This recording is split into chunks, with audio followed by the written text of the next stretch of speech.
181 km aujourd'hui entre Blagnac et Rodez et un final accidenté pour cette 15e étape. Les punchers sont attendus sur la ligne d'arrivée au sommet de la côte de Saint-Pierre au bout des 570 mètres à près de 10%.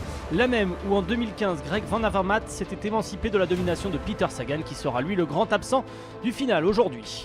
Marcel Kittel l'a annoncé, il ne sera pas de la fête, alors un autre prétendant au maillot vert pourra peut-être jouer la gagne. Il s'agit de Michael Matthews, l'Australien de Sunweb. Pour cela, il faudra contrôler la course sur les 30 derniers kilomètres très sélectifs sur le même tracé qu'en 2015, avec donc deux côtes de 3e catégorie qui pourraient également favoriser une attaque fatale dans le groupe d'échappés. Au lendemain du 14 juillet, deux Français se sentent pousser des ailes et attaquent dès le départ réel. On retrouve Thomas Voeckler et Maxime Bouet. Ils sont accompagnés par Thomas De Gendt, éternel baroudeur qui tente sa chance une nouvelle fois sur la route de Rodez après avoir été échappé en 2015 sur ces mêmes routes.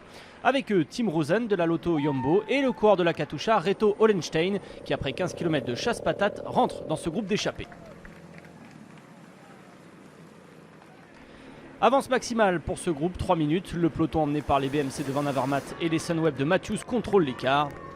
Au sprint intermédiaire de Rabastin, au kilomètre 55, comme en 2015, De Gendt s'impose. Dans le peloton, c'est Marcel Kittel qui prend de précieux points face à Michael Matthews. Au pied de la première difficulté de la journée, la côte du viaduc de Vior, Tim Rosen est victime d'une crevaison. Le coureur de la Lotto Jumbo est quitte pour un effort solitaire afin de revenir. Le peloton est lui pointé à 1 minute et 40 secondes et continue de gérer son écart avec les hommes de tête. Les organismes sont éreintés et parmi les échappés, seul Thomas Voeckler parvient à suivre Thomas De Gendt dans la côte de Santress. L'écart est figé, mais dans le peloton, certains sprinteurs comme Marcel Kittel sont irrémédiablement lâchés et le peloton commence lui à reprendre un à un les fuyards du jour. À 30 km de la ligne, De Gendt lâche définitivement Voeckler comme en 2015.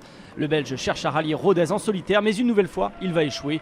Dans la côte de Bonnecombe, à 12 km de l'arrivée, De Gendt est repris. Une côte qui fait à nouveau des dégâts dans le peloton.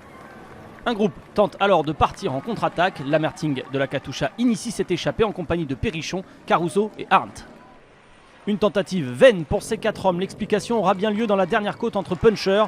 La première accélération est signée Oliver Nyssen, le Belge d'AG2R. Il est suivi par Philippe Gilbert, mais rapidement, Van Avermaet et Matthews sortent de l'ombre. Et c'est l'Australien qui vient couper la ligne devant le Belge, victorieux en 2015 à Rodez. Matthews décroche sa première étape sur ce Tour 2017. Michael Matthews a vécu dans l'ombre de Marcel Kittel depuis le début de ce Tour de France. Il a fallu une arrivée pour puncher et l'absence de Peter Sagan pour qu'il décroche son premier succès au nez et à la barbe du grand favori Van Avermaet. Il remporte ainsi sa 2e étape en 3 participations après celle de l'an passé à Revel et peut encore rêver du maillot vert à Paris. Je pense que ça s'est déroulé comme prévu. On a roulé toute la journée et lorsque nous sommes revenus proches des échappés, je savais que ce serait difficile d'avoir encore des coéquipiers avec moi dans le final pour que ça reste groupé. J'ai dû y aller seul. C'était vraiment la journée parfaite.